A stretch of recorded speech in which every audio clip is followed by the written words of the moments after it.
Hello दोस्तों, हमारी जो पहली मशीन है वो देखिए, ये क्या है हमारा, ये सीयू है। दोस्तों, आप ध्यान से देख पा रहे होंगे कि ये हमारा सीयू है। CU stands for control unit. Control unit यही क्या है दोस्तों, ये पूरे जो ईवीएम सिस्टम है, ईवीएम सिस्टम उसको क्या करता है, कौन कंट्रोल करता है, यही कंट्रोल यूनिट इसको कंट्रोल करता है। दोस्तों, इसमें जो देखिए ये क्या है, ये डिस्प्ले सेक्शन है हमारा, डिस्प्ले। इस पर क्या होता है दोस्तों, जैसे ही हम ऑन करते हैं इसको, तो क्या होता है, इस पर डेट एंड टाइम दिखाने लगता है। फिर क्या है कि अगर कैंडिडेट को कितने वोट पड़े हैं वो दिखाने लगता है। फिर बैटरी इसका क्या है, चार्ज अच्छे तरीके से है या नहीं, वो सब क्या होता है इस पर दिखाने लगता है। यानी इसको क्या कहते हैं, डिस्प्ले सेक्शन कहते हैं। इस पर डिस्प्ले करता है। ठीक है दोस्तों, ये जो होता है ये बैटरी बैटरी सेक्शन होता है दोस्तों, ये बैटरी सेक्शन होता है। इसमें बैटरी लगी हुई होती है, ये ऑलरेडी आपको लगा हुआ ही मिलता है। केवल आपको चेक करना होता है डिस्प्ले पे कि बैटरी जो है वो मतलब कितने परसेंट तक लगभग क्या है, चार्ज है। ठीक है दोस्तों, ये तो जो दोस्तों होता है वो कैंडिडेट सेक्शन होता है। कैंडिडेट के लिए, कैंडिडेट जब सेट किया जाता है एफएलसी के बाद कैंडिडेट, तब उसका यूज किया जाता है कैंडिडेट सेक्शन में। अच्छा दोस्तों, ये जो है ये हमारा बहुत ही इंपॉर्टेंट पार्ट है। इसमें क्या होता है दोस्तों, सीआरसी फंक्शन होता है, क्लोज रिजल्ट और क्लियर। क्लोज रिजल्ट और क्लियर, ये फंक्शन जो होता है ये बहुत ही इंपॉर्टेंट रोल प्ले करता है। ये जो सेक्शन होता है वो, तो ये इसको कहते हैं सीआरसी सेक्शन, इसको कहते हैं CRC section, CRC close result और क्लियर सेक्शन। इसके बाद दोस्तों यहाँ पर देख रहे हैं आप दोस्तों कि ये टोटल बटन है। क्या दोस्तों होता है, ये टोटल बटन होता है। जब हमारा जो है मतदान चल रहा होता है तो उस दौरान हम इसको हर 1 घंटे 2 घंटे पे क्या करते हैं, क्लिक करके देखते रहते हैं कि हमारा जो है कितना वोटिंग अभी तक हुआ है। ठीक है दोस्तों, और ये देखिए दोस्तों यहाँ पर एक बैलेट बटन है। यहीं से क्या करते हैं दोस्तों कि हम बैलेट इशू करते हैं। जैसे कि अगर कोई मतदाता, जैसे कि ये जो होता है कंट्रोल यूनिट दोस्तों, ये P3 के पास होता है। अगर कोई भी मतदाता आता है, ठीक है दोस्तों, और P1 से वेरीफाई होके P2 तक जाता है, वहां पर फिर उसको एक पर्ची मिलती है। वो पर्ची लेके जब वो P3 के पास आता है तो P3 उस पर्ची को रखने के बाद क्या करता है, यहाँ से बैलेट इशू करता है। यानी इस बटन को दबा कर क्या करता है, वो बैलेट इशू करता है। जैसे ही वो बैलेट दबाता है तो यहाँ पर क्या होता है, एक बीजी लैंप वो यहाँ पर जल जाता है। यहाँ पर क्या होता है दोस्तों, बीजी लैंप जलता है। अब वो मतदाता क्या होता है कि वो जाता है फिर कंपार्टमेंट में। ठीक है दोस्तों, तो कंपार्टमेंट में दोस्तों 2 मशीनें रखी रहती है। इसको ध्यान रखिएगा दोस्तों, कंपार्टमेंट में कितनी मशीनें होती है, 2 मशीनें होती है दोस्तों। कंपार्टमेंट में हमारी 2 मशीनें रखी रहती है। एक होता है हमारा वीवीपैट।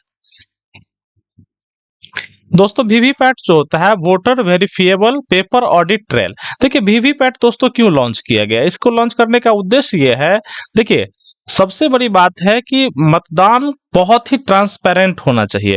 यानी कि किसी भी तरह के कि मतदाता के मन में कोई भी संकोच नहीं होना चाहिए कि हमने जो वोट दिया है वो कहीं और तो नहीं चला गया। तो ये जो एक मशीन बढ़ाया गया दोस्तों, ठीक है, वो इसीलिए दोस्तों बढ़ाया गया कि मतदाता पूरी तरह आश्वस्त हो ले, ठीक है, कि जो हमने जिसको वोट दिया है हमारा वोट वहीं पे गया है। तो ये जो बीच में एक मशीन, पहले ये मशीन नहीं लगाई जाती दोस्तों, केवल कंट्रोल यूनिट होता था और यहाँ पे एक बैलेट यूनिट होता था, केवल ये दो।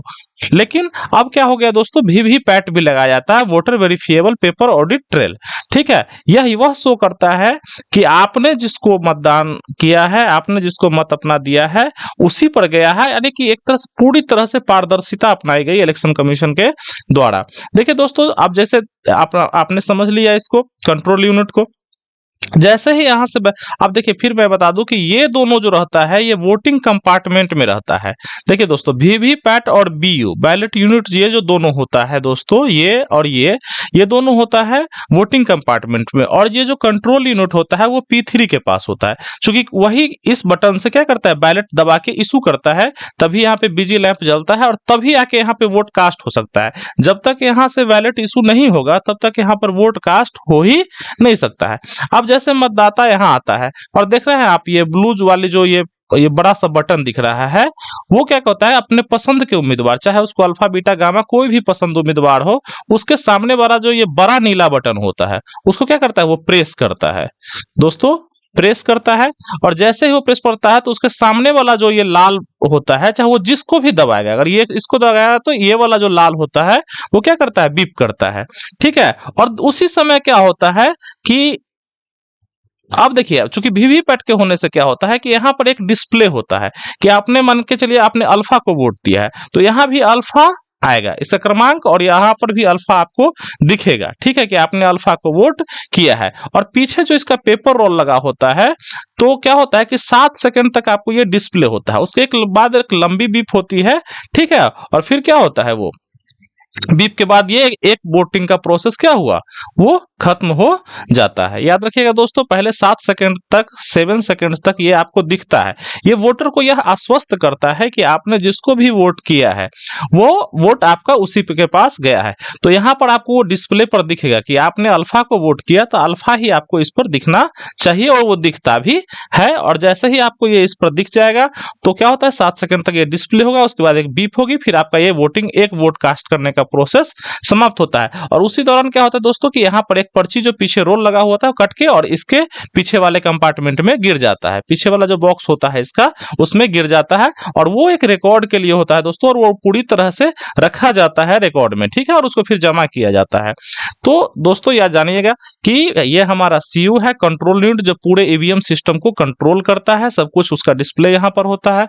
उसका देखिए दोस्तों, जब वोटिंग कंपार्टमेंट में जाते हैं तो दो मशीनें होती है, एक होता है वीवीपैट, जिस पर हम जिसको वोट कास्ट करते हैं वो उसका वहां दिखता है। ठीक है, तो अब देखिए दोस्तों, ये जो है दोस्तों, ये क्या है, सीयू है दोस्तों। पहले के जमाने में जैसे हम वोट गिराने जाते थे, या हमारे जो बड़े बुजुर्ग जाते थे, तो क्या होता था कि पर्ची वाला वोटिंग होता था। ठीक है, कि कैंडिडेट का नाम है, उसका ये है, और फिर मुहर के लिए जगह होता था। ठीक है, तो उसको पर्ची वाला मिलता, तो आज भी मिलता है वैसे दोस्तों। अगर अगर आप पंचायत चुनाव वगैरह में देखेंगे तो कई बार क्या होता है, अब तो खैर हर जगह ईवीएम का यूज होने लगा, लेकिन पहले क्या होता था, हम लोग भी गिराए हैं कि वो कागज वाला मिलता था, मतपत्र। ठीक है, मतपत्र।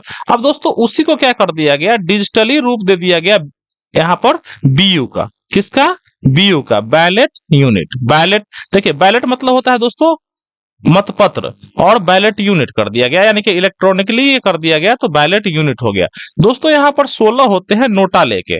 नोटा लेके क्या कितने होते हैं दोस्तों, 16 होते हैं। देखिए दोस्तों, ये जो आजकल जो module election commission of India ने अपनाया है, वो M3 मॉड्यूल का मशीन है, M3 मॉड्यूल मशीन है। और M3 मॉड्यूल मशीन की खासियत यह है दोस्तों कि एक सीयू जो है, ठीक है, वो 24 बीयू को कंट्रोल कर सकती है। एक सीयू जो है वो 24 बीयू को कंट्रोल कर सकती है। जैसे कि देखते हैं दोस्तों, अगर कोई कहीं ज्यादा कैंडिडेट हो जाए, जैसे इसमें 16 है, 16वां तो नोटा है हमारा, और यदि इससे ज्यादा कैंडिडेट है तो क्या होगा, हमको इस बीयू से फिर दूसरा बीयू कनेक्ट करना पड़ेगा। उससे भी यदि ज्यादा हो जाए तो उस बीयू से फिर क्या करना पड़ेगा, तीसरा बीयू कनेक्ट करना पड़ेगा। ठीक है, तो इस तरह से करके हम टोटल कितने 24 हम बीयू क्या हो सकते हैं, एक कंट्रोल यूनिट से संचालित कर सकते हैं। टोटल 384 कैंडिडेट्स नोटा इंक्लूडिंग लेकर, इतने कैंडिडेट्स को हम एक सीयू के थ्रू क्या कर सकते हैं, वोटिंग करवा सकते हैं। केवल हमको क्या कनेक्शन करना पड़ेगा, बीयू का कनेक्शन करना पड़ेगा। तो दोस्तों जैसे ही वोटिंग कंपार्टमेंट में जाता है, फिर मैं बता दूं कि वोटर अपने हिसाब से अल्फा बीटा गामा जिसको भी वोट करना होता है, तो एक लंबी जो यहाँ पर ये नीली वाला बटन दिख रहा है, उसको प्रेस करता है, तो उसके जस्ट सामने वाला जो लाल है ये छोटा सा, वो ब्लिंक करता है। फिर यहाँ पर 7 सेकंड के लिए उसका पिक्चर दिखाई देता है जिसको उसने वोट किया है। जैसे अल्फा को उसने अगर वोट किया है तो अल्फा यहाँ पर 7 सेकंड के लिए दिखेगा। फिर क्या होता है कि बीप होके उनका वोटिंग प्रोसेस क्या होता है, बीप की आवाज अगर हो गई तो उनको मानना चाहिए कि उनका वोटिंग जो है वो हो गया है, उन्होंने जिसको वोट कास्ट किया है वो उसको चला गया है। और फिर इसके बाद क्या होता है, एक पर्ची यहाँ पर गिर जाती है। तो दोस्तों याद रखिएगा, नो योर ईवीएम। ईवीएम में हमारे मुख्यतः देखिए दोस्तों, ये दोनों जो होता है वो इंटरनल होता है। ठीक है, और ये क्या है, एक एक्सटर्नल लगाया गया। ये अनिवार्य नहीं था पहले, ये नहीं भी लगाया जाता था, लेकिन बीयू और सीयू ये दोनों क्या है, अनिवार्य है। तो दोस्तों याद रखिएगा, नो योर ईवीएम्स, अपने ईवीएम को जानिए, जितने अच्छे से जानिएगा उतने अच्छा आप इसका इस्तेमाल कर सकते हैं। Thank you so much.